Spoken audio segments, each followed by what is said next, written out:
I stand here before you humbly representing Drama Fever Corp, which is a US-based online video streaming service that specializes in bringing the best of international content to the North American audience. As you will see, the origin of our company is deeply rooted in Korea. Not only are the co-founders of Korean origin, but our killer content, the content that millions of Americans are coming into our website and looking for, is one of Korea's leading and most promising creative content. That's Korean dramas. We want to share our experience with you as a US-based company trying to bring highly local, highly niche products such as Korean dramas into the homes of the general market US population through digital platforms. I'll start with just a short scissor reel that showcases some of the content that we're bringing.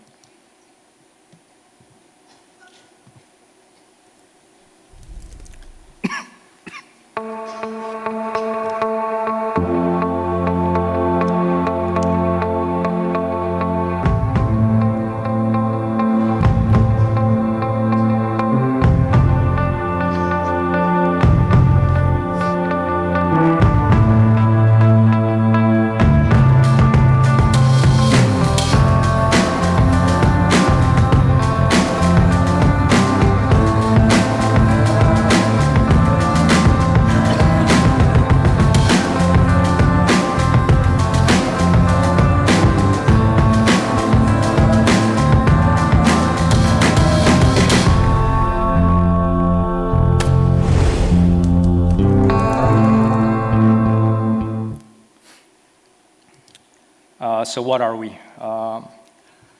We're an online content aggregator and discovery platform for new international content. We select and legally license titles from around the globe, and titles that you can traditionally not find in the traditional broadcasting and cable TV broadcasting ecosystem. We started with Korean content 4 years ago, and now we have series from 12 different countries that we stream in the US. We're a content curator.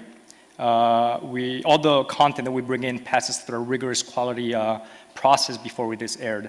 And part of this process is including professionally English subtitles in 100% of our content. Our target market is not the endemic Asian or Korean populations, it's the US general market population. We're a distribution platform. All the content we select and curate, we make available on all major digital platforms. Our users should have access to our content wherever, whenever, and however. And finally, but also importantly, last but not least, we're a monetization platform. We decided from the beginning that content, even online, should be making money. So we have a 3-tier freemium business model based on ads, subscription, and syndication. And from the beginning, we thought that for a business model to work, the content owners, our partners, should have a continuous incentive to provide us more and better content, and the monetization platform provides that. As I mentioned earlier, Drama Fever's origins are deeply rooted in Korea. The company was founded in New York in 2009 by Korean, Spanish, and Korean American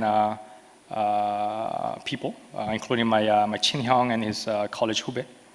We all grew up outside of Korea. But for a long time living in New York, we're looking for a business that would bridge Korean products, and the Western world that we're living in. The light bulb moment came in late 2008 when one of the co-founders was traveling around Asia and discovered the quality of Korean dramas and the success of Korean dramas in that region. So when he came back to the US, we decided to research how Korean dramas were being consumed in our market. And we found that we had the traditional ethnic channels from the 3 broadcasters broadcasting in Korean language.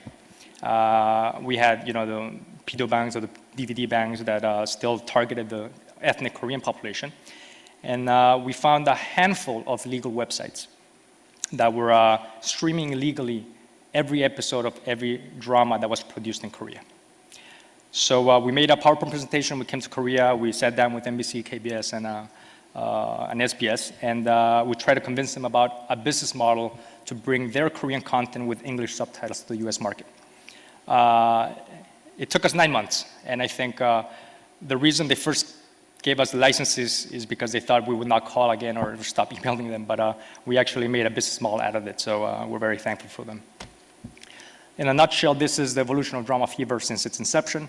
We started in August 2009, launched with a 4-person team in the living room of one of the co-founders. We have 3 Korean licensors and 1,000 episodes of very old content. In December 2010, Koka gave us the Tari Award for Best Business of the Year 2010 for that year. In June 2012, we closed our first institutional round of financing, raising $6 million from US strategic and financial investors. In May 2013 of this year, we had the honor of being invited to, in LA to President Park's 장저 경제 leader 간담회 that she did on her first official visit to the US, roundtable discussion about a convergence of media and IT. And finally, July of this year, we raised another $4 million, and we had, among the team that came in, we had our first Korean venture capital firm. On the bottom of this line, you'll see, we just wanted to note that the time it's taking us to double our metrics, be it users, minutes streamed, revenues.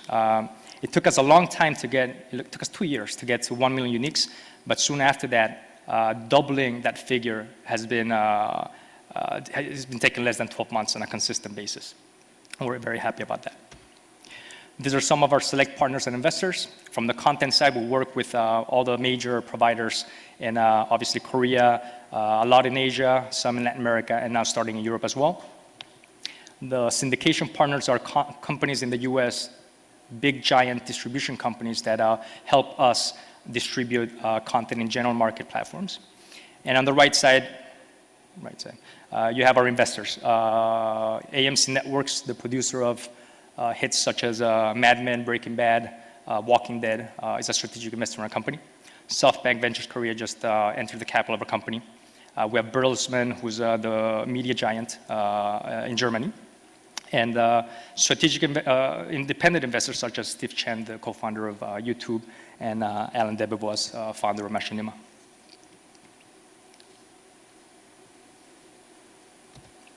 So who are we today? Well, we're number one in our core market, which is the online international distribution market. We have a primetime audience comparable to small cable networks in the US with close to 9 million uniques per month. We have 60 content partners in 12 different countries. We have a library of 15,000 hours of legally licensed subtitle content. With our 600 million minutes streamed per month, we're in the top 30 global video platforms in the world. In the US, we're probably in the top 3 video platforms in terms of user engagement. And we're the number 1 online revenue source for most of our 60 partners in the US. In terms of our Korean content, which is still our core content, we have the largest library and are the largest distribution platform for Korean content in the US. And from the 4 people we had in 2009, now we have 53 full-time employees and 40 part-time contractors. There's our team in New York, where we had a picnic in July, and we had a 4-hour Running Man competition, and we actually brought the name tags from Korea. So as a startup, the biggest challenge we have, especially with our content, is how do you get, we can target the fans of Korean dramas very easily. We find them online, but how do you target the ones who don't know about Korean content? How do we get these people, the multi-screens, the short attention span digital consumers, to watch our killer content? From the marketing side, we do everything from SEO to targeted email newsletter campaigns. But what drives most of our users is their engagement with our social media and our Drama Fever products. Facebook is a good example. We have over 520,000 likes or fans in Facebook, which is more than the premier cable companies in the US and more than all the TV broadcasters in the US. But more importantly, we have at any given point almost a 15% engagement talking about this in Facebook about our product, which is higher than YouTube, Netflix, and Hulu, who in essence do what we do but with US market content. Speaking of YouTube, we became an official